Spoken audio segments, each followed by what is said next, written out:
welkom terug hierso by die Suffolk. Ek staan met Johnny Forbes van Vredesig en ons gaan 'n bietjie gesels oor sy kudde en hy het die laaste paar jare, het hy 3 jaar kan ek sê, het hy nie tree gegee nie. Hy het spronge vorentoe gevat. Ons gaan 'n bietjie by hom hoor hoe hy uitgekom het en waarom hy suksesvol is. Hy het Victor Ledorm gekry, ek dink opperste kampioen in die vroulike dier en by die ramme. Ja. En ja, hy het regtig, ek dink as 1 of 2 klasse wat hy nie gewen het nie. Ons gaan 'n bietjie uitvind hoe dit bymekaar kom, wat hy gedoen het en hoe alles wil werk. Johnny, hoe gaan dit? Nee, goed self. Dankie Tinas. Johnny, weggestap met 'n groot klomp klasse, Yes. maar sterk kompetisie nog steeds. Ja. Maar jy het groot gegroei. Waar skryf jy dit toe? Ek dink Tinas terug te kom is ek dink as jy mense in die veld. Om eerlik te wees, ek leer nog baie en ek het nog baie om te leer. En ons maak foute en ons leer uit ons foute uit.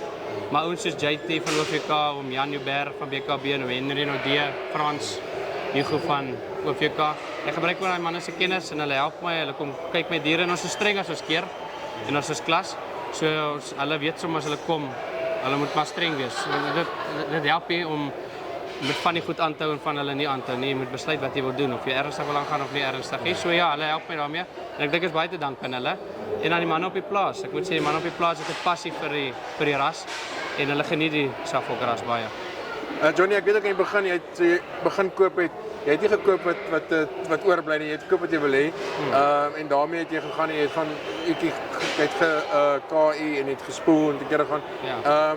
Ons sien nou dat dit werk. Dit vat net mens gaan net soveel vinniger vorentoe as jy die regte goeders koop. Ja, ek dink dit mag gaan oor die regte goed te koop. Nie te veel te koop, maar die regtes te koop. En dan het ons ons het die gesekste saad gedoen. Ons het embryos gespoel. Ons het al daai tipe goedjies het ons gedoen, ja. So want dit is maar moeilik om vroulike diere goed in die hande te kry op die Suffolk. Dit is moeilik. Maar die ras groei. Ek moet sê in die laaste 3-4 jaar het die ras regtig baie goed gegroei. Van hier af kyk jy vorentoe na nasionale veiling. Ek dink as jy kyk na die standaard van diere, was kyk daai jong ramme wat hier gestaan het in daai eerste klas in die ramklas, is regtig 'n sterk klas gewees. Ja, maar dit omtrent seker 'n uur gevat om 'n besluit te maak. En dit wat vir jou sê, maar as ons nou 'n nasionale veiling hou, is daar kans dat daar ouens regtig kwaliteit vat en die ras vorentoe gaan. Ja, nee, definitief. As ek kyk, die ouens wat saam met my geskouer het vandag, Gersery om Gert hulle en Chart van 2 seuns en jy kyk vir hom Christoph van Middelburg. Hulle het goeie diere gebring. Ek moet dit vir hulle gee. Hulle het regtig die kompetisie was styf gewees op die jong diere, regtig dit was baie styf. En die ouens het gebring, hulle het mooi gebring. Johnny, eens is baie geluk.